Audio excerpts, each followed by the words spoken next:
Next up is the founder of Shooting for Hope, an organization with the vision of giving young girls from rural communities a chance to enhance their lives through the beautiful game of soccer.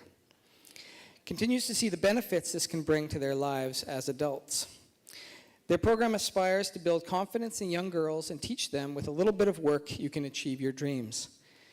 She is a SFU Kinesiology graduate, finishing her postgraduate studies in orthotics and prosthetics, and an avid soccer player, coach, and fan.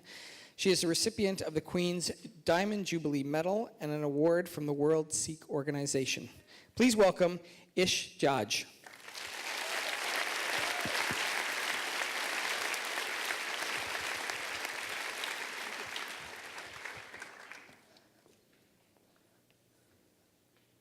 Okay, so I'll tell you a bit about myself. Born and raised in a small town called Quesnel up north, and lived with my extended family, being Indian, of course. Those are my parents and my two older awesome brothers that I tried to keep up as much as I could, and there wasn't a lot to do in Quesnel, so we find ourselves outside most of the time just playing. My parents were awesome. They're kind of my motivation in everything I've done in my life.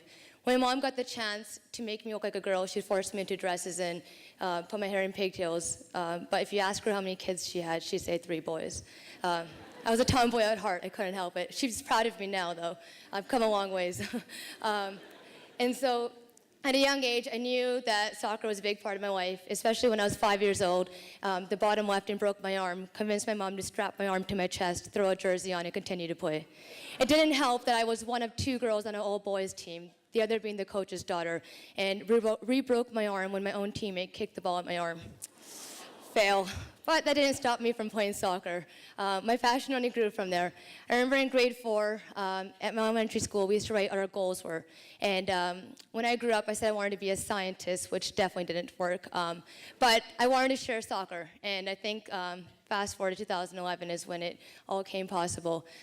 Don't mind, the favorite subject is math, and my hobby is reading.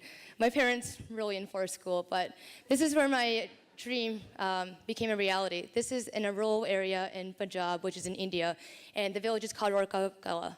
I started a girls' soccer program, and that building in the back is the government school that I worked with. It's co-ed, and I worked in partner with a youth football club, which is predominantly for boys, but underprivileged boys and well-established. These girls had very minimal, if anything, any experience in physical activity. So we started very, very fundamentally in the summer of 2011, and from building just skills and using our body before we can kick a ball, and that's what we spent the first 2 weeks of a very long summer, hot summer in India in May and June. And so we utilized what we had, a hamper to put soccer equipment in. It worked. And the girls came from all parts of the village. Some took an hour to walk just to get to practice at 6 in the morning. By 9 o'clock, it was 45 degrees, and you'd be like a puddle of sweat.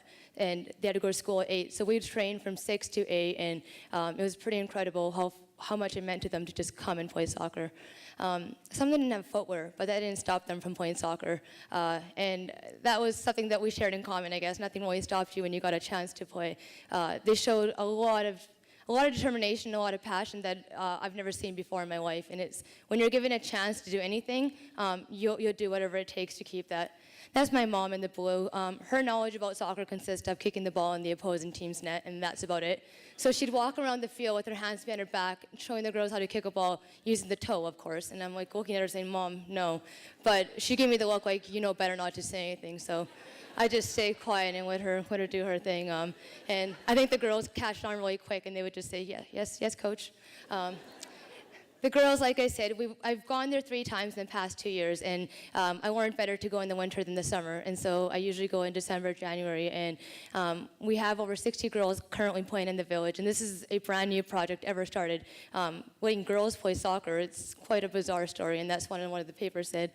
Not only do we play soccer, we focused on nutritious breakfast. It cost $1 for one girl to have a banana, oatmeal, eggs, toast, and a glass of milk. And sometimes that was the only meal they'd have for the day. Again, my mom in the back with the chef. She was in every picture. I couldn't say anything. I was like, "Okay, Mom, just get in."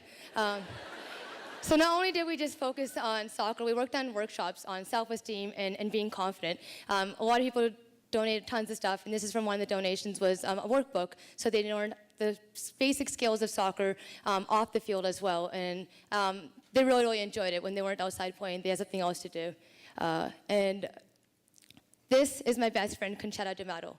I've known her for 9 years, and she's come with me to India the last 2 trips. It makes the trip a lot more interesting when you bring an Italian girl in an Indian village. Definitely get a lot of looks, but she's been there for my highs and lows, and if it wasn't for her, I wouldn't have been able to do as much as I am, and very, very fortunate to have her come with me on the trips. So I was trying to teach the girls how to do a squat, and you can't just say, okay guys, let's do a squat. The best way that I knew was, okay, well, they don't really have toilets, so they crouch really low to take a number 2.